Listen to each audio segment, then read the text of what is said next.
Hello and welcome guys, and welcome to this video. And in this video we are going to discuss the most important aspect of your career, of your being a cost accountant, that is articleship program or practical training program, which is to be done by CMA students. Now guys, this is one thing which can actually make or break your career.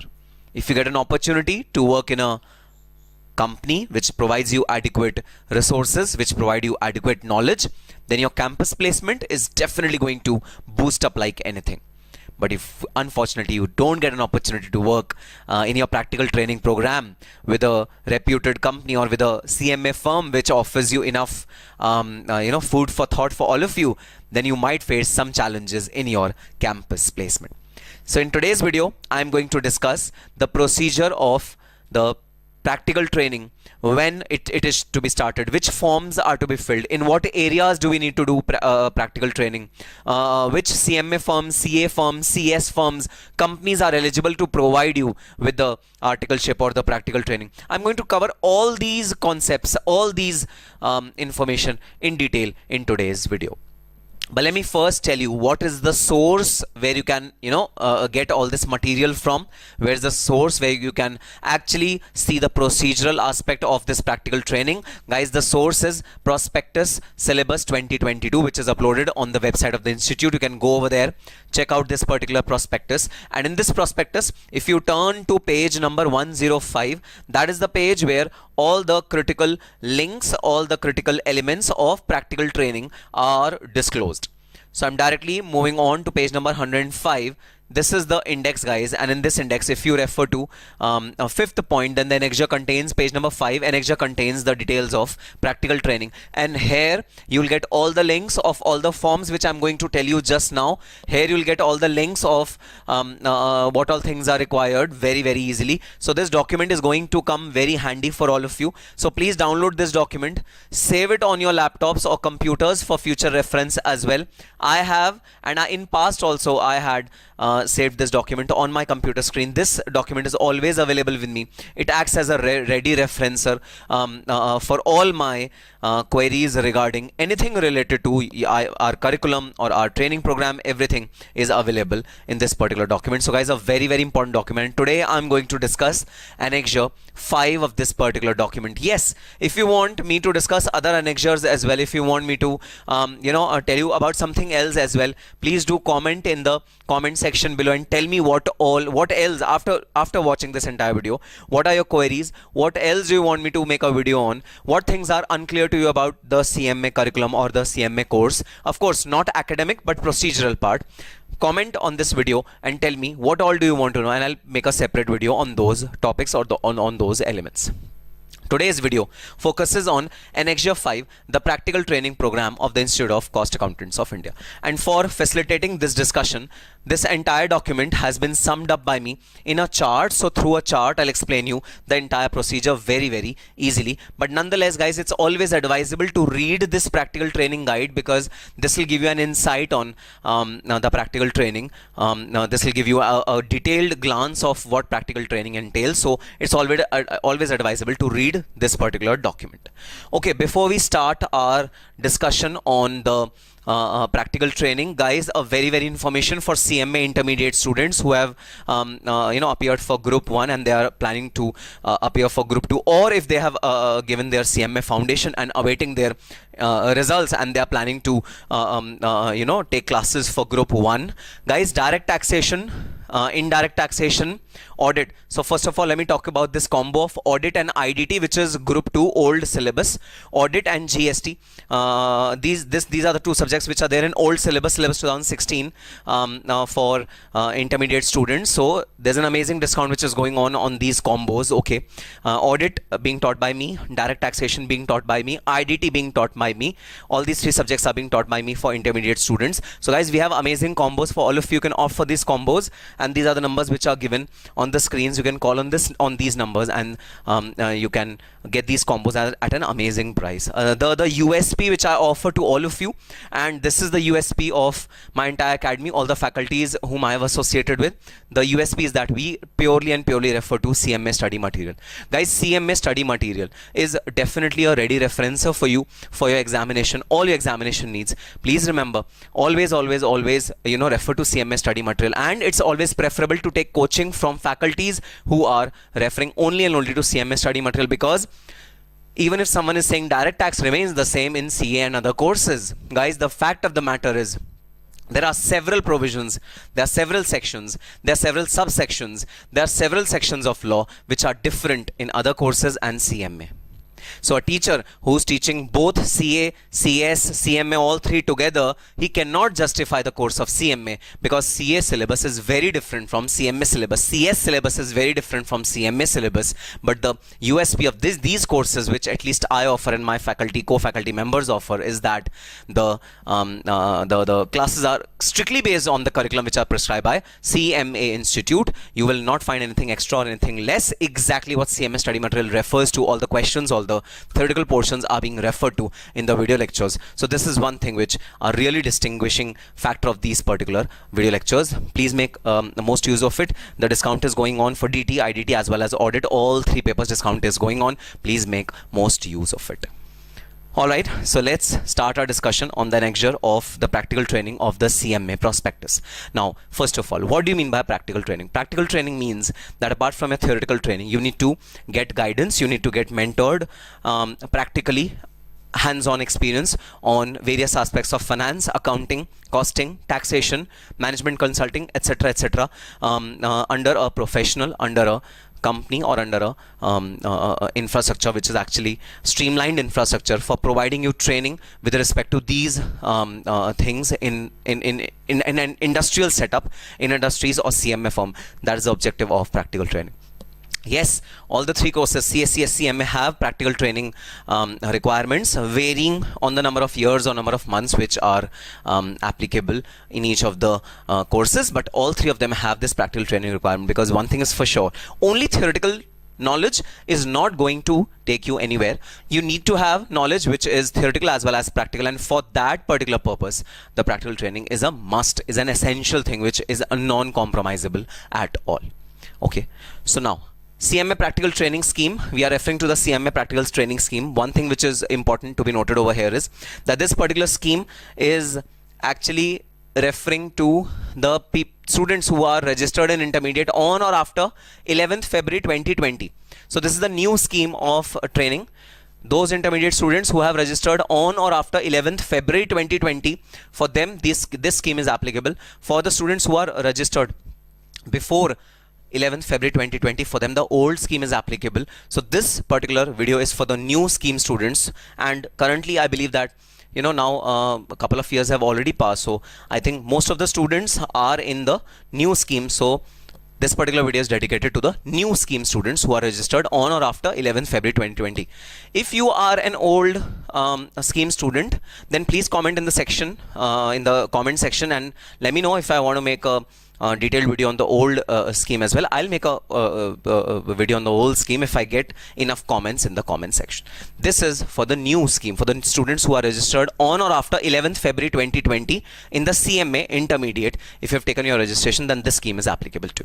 Now, first of all, how many years of practical training is required? Guys, 3 years of practical training is required. Okay, please be aware, 3 years of practical training is required.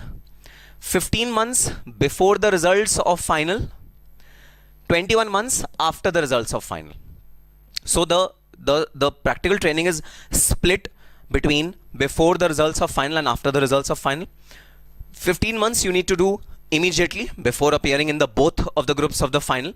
15 months you have to complete before the results date, and I'll explain you what do you mean by before the result date. Okay, I'll explain you. All these words are very, very critical while understanding this scheme. Okay, so 15 months before your finals, 21 months after your finals, and then your practical training will be assumed to be completed.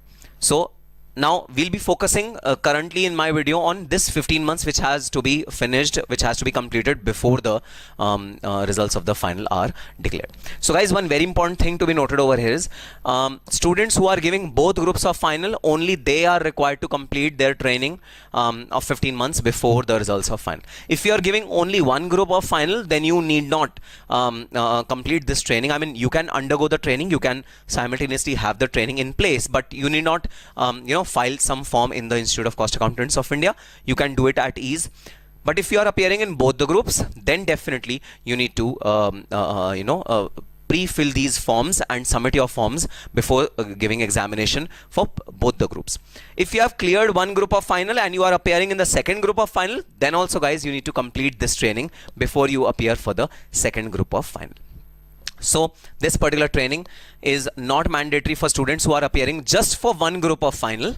So for appearing in one group of final, you can appear without completing this training, no problem at all. But if you have to appear for both the groups of final, then you first have to complete this training and then you can appear for the both groups of the final. Or if you are appearing for the second group of final, I mean first group you have already cleared, second group you are planning to appear now, then you have to complete this training before appearing in the first group of final. Okay, so one group of final may be given without completing the practical training. One group, if you are giving one group, then it may be done without practical training. But if you are giving both the groups, then practical training is required to be completed. Now, the requirement is, please note the words, okay? It's very, very important. The requirement is that you have to complete 15 months of training before results of your examination comes, okay? So the requirement is not that for appearing in the examination you have to complete 15 months. For appearing in the examination you don't have to complete 15 months. Before the result you have to complete 15 months, okay? So suppose your exams are in December and your result comes in March, okay? So till March you have to complete 15 months. Not till December when you are giving examination. This is very, very important, which is this is an important aspect which you need to decipher from this particular language. Now, what have they done? Okay, let me first of all tell you a completion milestone. Then I'll come when should the training be started. Okay, so completion milestone is that for June attempt, on or before 20th or 28th or 29th February, your 10 months of training should be completed. So for if you are giving your June attempt, then your training should be completed for 10 months up till 28th or 29th February of the preceding February before June. And yes, if 10 months are completed till February end, then you have March, April, May, June, 4 months for the examination, and then further 3 months for the results or 2 months for the results. In this wholesome period till your result, you can complete the balance 5 months. So 10 months certificate you want, this is a completion milestone. 10 months completion you want before appearing in both of the groups of the final. 10 months completion certificate is required by you. You have to submit this certificate on or before 20th or 29th February if you are appearing for June attempt.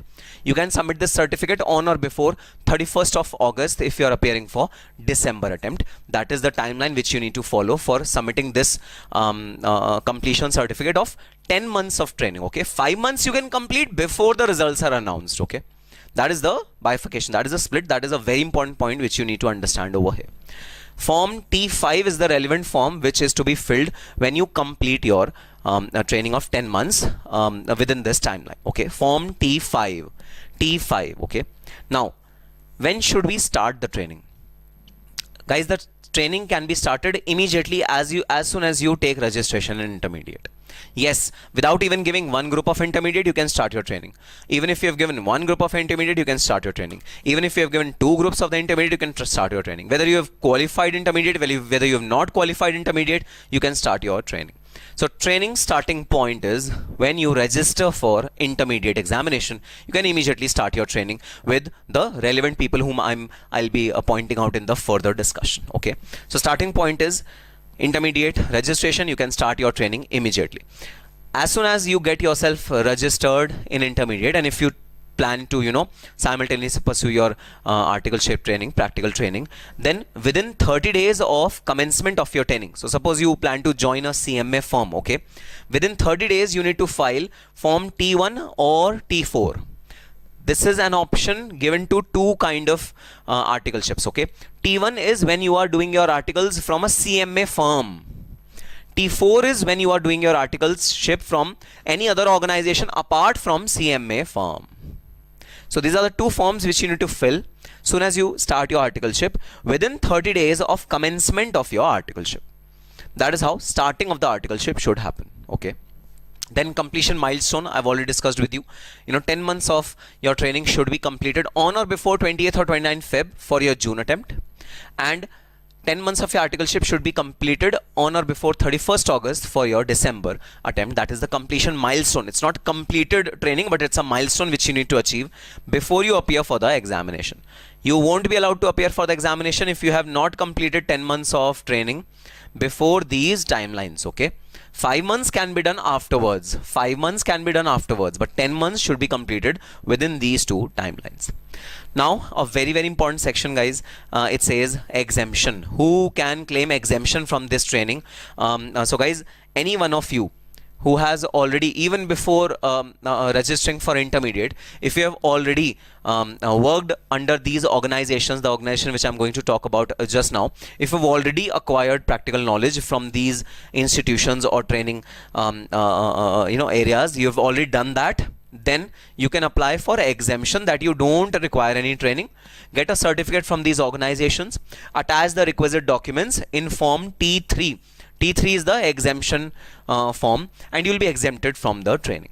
But the timeline for the training is for June attempt, the exemption should be taken on or before 31st of May. For December attempt, on or before 30th of November. So guys, 1 month prior to your attempt, you need to submit your T3 for claiming exemption in articleship. Then you will be exempted from these articleship regulations. But yes, you need to submit an experience certificate. There's a requirement of an experience certificate from any of these organizations to be able to claim this exemption. So exemption is available only if you have taken your training in the relevant areas which I'm going to tell right now from the relevant organizations which I'm going to tell you right now. So exemption provision is form T3. So guys, we have discussed form T1, T3, T4, T5. These are the relevant forms, and I'll also tell you where is the link of these relevant form. Let me show you outrightly the link which are there. Okay, so I've come back to the prospectus, guys. Okay. Yes, all the forms T1, T4, T5 relating to practical training can be downloaded from the following link.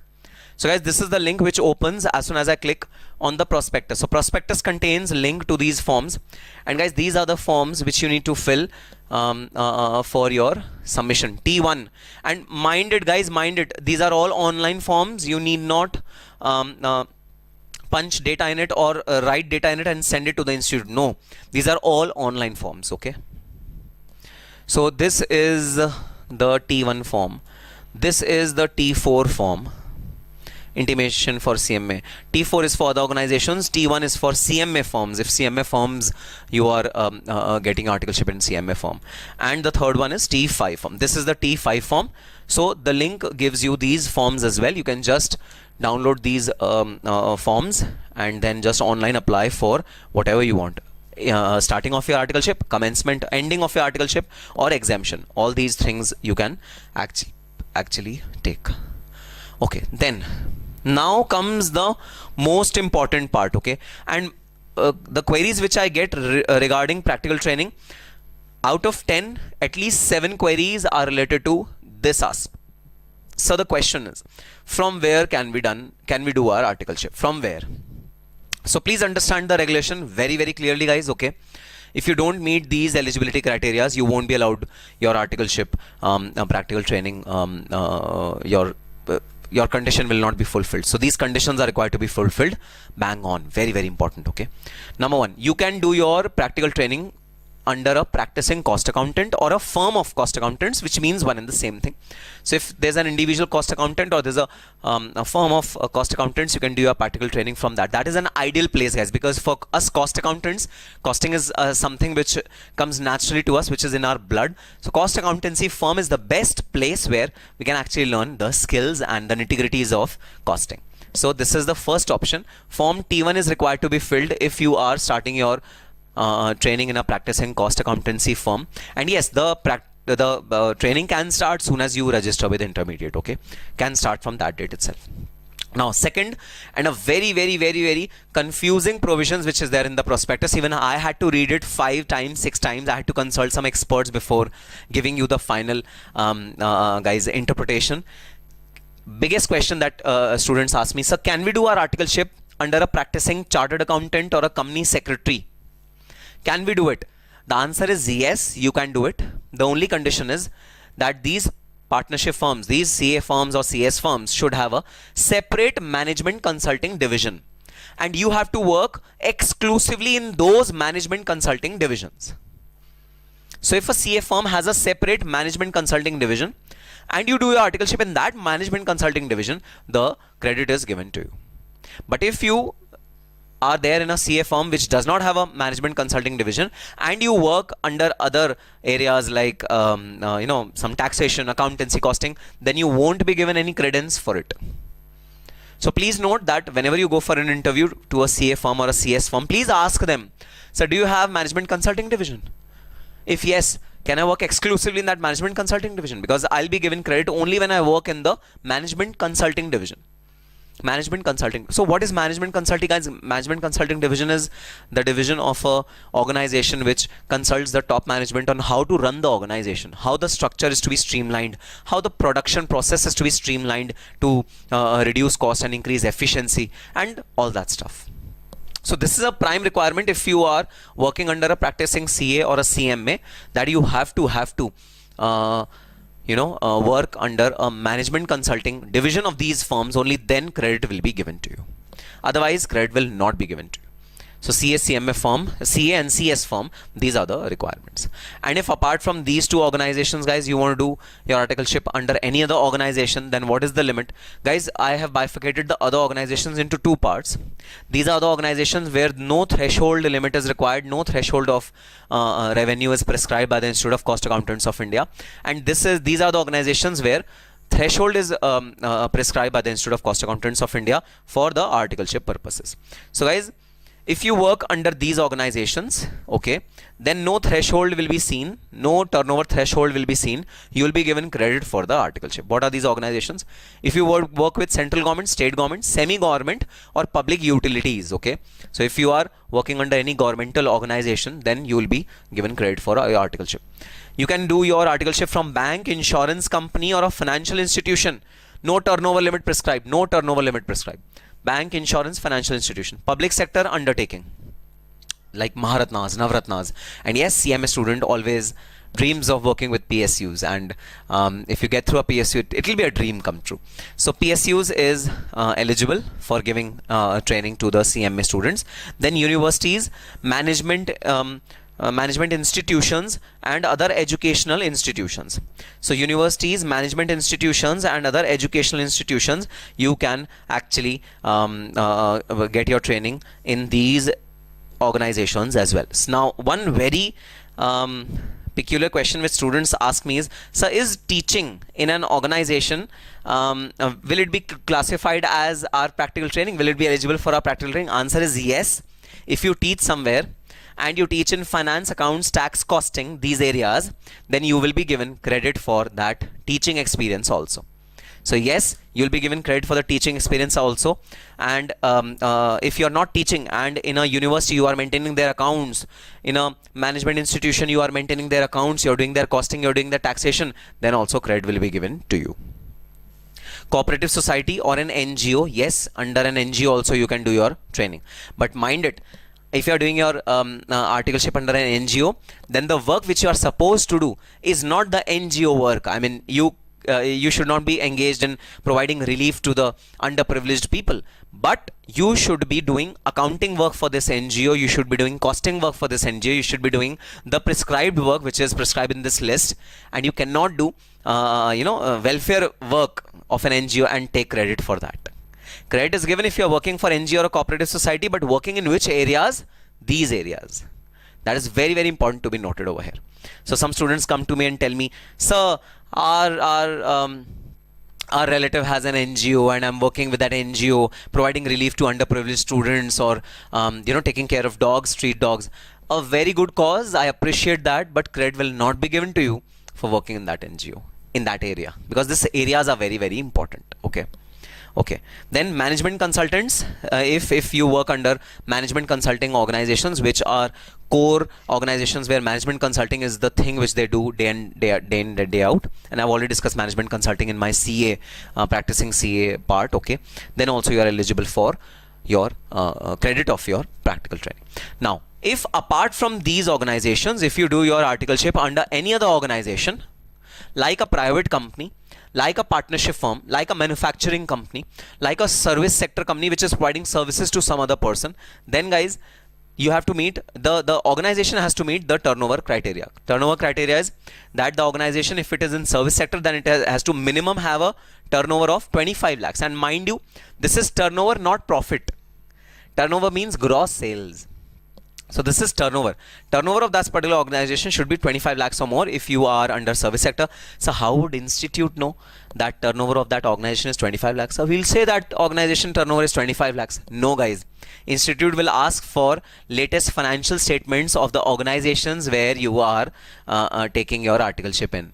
Institute will ask for balance sheet. It will ask for profit and loss account. So please don't think that you can, do some hanky-panky stuff with these limits. Okay, not possible. Institute is going to take proof before accepting your credit of practical training.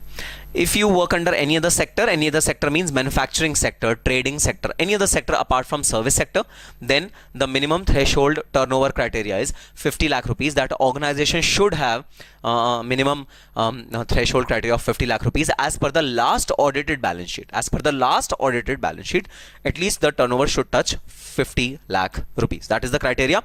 And if that criteria is met, then you can do your articleship under any other organization. But these criteria of turnover should be met by that particular respective organizations. Now, last but not all the least, guys, what are the areas of work that a CMA student is expected to do, and it is to be in writing, specified and certified by the principal or by the company that you have done these stuff. Okay, this is not just for play sake. Okay, just for saying sake I'm saying this. No, you need to in writing submit in a certificate. You need to certify that I've done these things, any of these things in the organization. So whenever you appear for an interview in any organization, please ask them that, sir, out of these, which area of work are you going to offer me? Because if you offer me any other area of work apart from these, my institute is not going to give me credit for that. You need to ask your principal, you need to ask the organization where you are joining your practical training about these areas, because you can do your training only in these areas. What are these areas? Number one, management accounting or consultancy. So intermediate students, CMA intermediate student are very much aware about management accounting. This is a paper which is there in your group 2. Similar to costing, guys, similar to costing. So management accounting or management consulting, these are the two areas where you can do your articleship in. Cost and financial accounting, either cost accounting or financial accounting. Okay, you can write books of accounts. You can also maintain cost sheets of that particular organization. Auditing, yes, a very important area, guys. You audit financial statements or you audit cost statements of that particular organization. That is also eligible. Regulatory compliance. Now, regulatory compliance means FEMA, FERA, all the foreign exchanges which come and go outside India. That is one of the area where regulatory compliances are required to be done. If you are working in that area, then also you are eligible for your credit of your articleship. So regulatory compliance, of course, direct and indirect taxes. Of course, the main and key area of work of a cost accountant is definitely taxation, and DT and IDT are two things where you can do your articleship. Law, anything related to law, corporate law, industrial law, any other law which is being in force in the country. So law is one area where you can do your articleship. ERP systems. Now this is something unique. Okay, so some organizations like Oracle, they offer CMA articleship to CMA students, and what kind of work do? They incorporate costing modules in their ERP using using your expertise. So ERP systems, if you are working under ERP system, developing modules for ERP systems, eligible for articleship.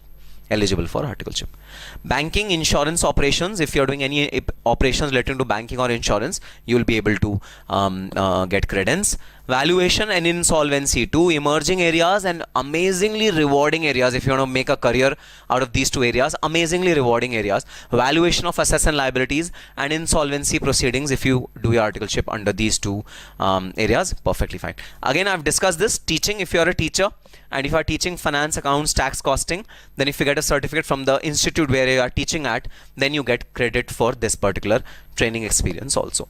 Engineering services for production of power or other manufacturing goods or something like that. Okay, so if you are providing energy, if you are working towards engineering services, then also credits will be given to you. And I've already told this thing in many of my earlier videos, guys. Engineers do CMA to increase their future prospects. A lot of engineers around the country do CMA to increase their prospect, because engineering clubbed with costing is an ideal combination for industry, for a company. Then project planning, project management, quality assessment, supply chain management. These are certain areas where you can actually do your training and you will be given credence for that particular training. So yes, guys, this was a brief, okay? This was a brief of where you can do your articleship from, where you can register, what timelines are required to be followed by you while you're getting yourself registered. All these things I've tried to cover in this particular video. If still you have any problem left, please mention in the comment section below and I will definitely try to answer your query. And if you want to in detail study about these regulations, if you want to in detail refer to the text of these particular regulations, please refer to the prospectus syllabus 2002. This is the latest prospectus which has been released by the Institute of Cost Accountants of India. Please refer to this prospectus and go through the details. Page number 105 is the relevant page and links to all the forms are given in that particular page. So yes, that's all for this particular video, guys. Once again, let me reiterate the offer which is available for all the CMA Intermediate student. Audit, DD, IDT, all these papers, amazing discount is going on for your next attempt. And yes, let's study from the study material of the institute itself, and let's focus on the things which are relevant for you and ignore the things which are irrelevant for you, especially for audit, guys. You know, in auditing, if you refer to some other study material apart from your institute study material, then you're definitely going to go for a toss, because other institute study material content is too vast as compared to study material content which has been prescribed by the Institute of Cost Accountants of India. So it's an appeal, it's a request. Please opt for teachers who are teaching exclusively to CMA students, so that study material of the Institute of Cost Accountants of India are covered under your coaching. And yes, that's all for this particular session, this entire practical training scheme. I hope it's clear to you. If any doubts, if any queries are still remaining unanswered in your mind, if you have any confusion regarding your articleship training, practical training, do comment in the comment section below and I will definitely make a video. If I get enough comments, okay? If I get enough comments, I'll make a separate video for it. That's all for this particular video, guys. We'll be meeting in our subsequent videos with more content exclusively for CMA students. Till that time, all the very best and happy studying.